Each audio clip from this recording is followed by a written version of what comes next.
Wandering through the comment section just below the video, I noticed that many people watching the trailer noticed two things. One, that there is no density of enemies, and two, that the ragdoll physics does not work or they don't even exist. As for the density, we are probably at the beginning of the game. The same applies to Titan Quest 1. I'll post a moment of the trailer that disproves that. Repeat several times until it is consolidated. As I recall, as in the first game, the difficulty level of the game also plays an important role in order to have impressive ragdoll physics. You see my character playing the same faithfully on normal, epic, and legendary difficulty mode. Nice. Now look carefully at the ragdoll physics that actually exist on the dead crab on the top right. I have put it repeatedly on purpose. Although the game is created by a different graphics engine, I believe that even this detail will be kept from his ancestor. The devil is in the details. Oh, sorry, that was for another RPG. At some point in the battle, as seen in the trailer, melee character and the mage made a move like a dodge, which has slowly become established in modern action roleplay games.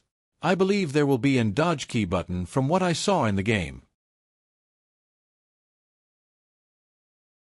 As for the skill tree, in the 3 seconds they presented it to us, we see that Titan Quest 2 has a similar interface to its predecessor. To our right, a bar similar to the first one, where we will probably invest to strengthen each class of our character.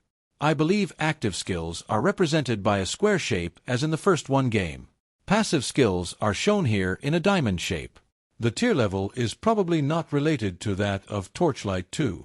But it is clear that every level we get different supplements and add-ons for each skill, quite similar to the runes of Diablo 3. This will create a great variety in the skills. It was not highlighted much, but it is a good element for a diversity of builds. Another thing that displeased many in the game is that the loot had beams depending on the rarity. We have definitely seen this element in other games of the genre, and I imagine it will be optional. However, we saw that the colors correspond to the same colors as the original Titan Quest. Specifically, in the second opening of the chest, an epic drop is faintly visible, with the familiar blue color. A negative element that I identified, and this may also be a purely personal opinion, is that the confrontation with the boss did not impress me. Not as a combat mechanism, this can be corrected, but it is certainly difficult to enrich the game now with a range of well-known mythological monsters as his predecessor had.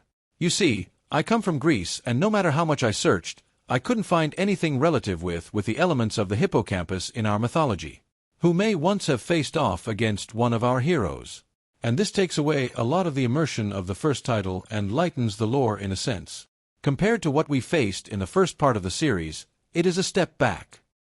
If you want more content like this, like and subscribe.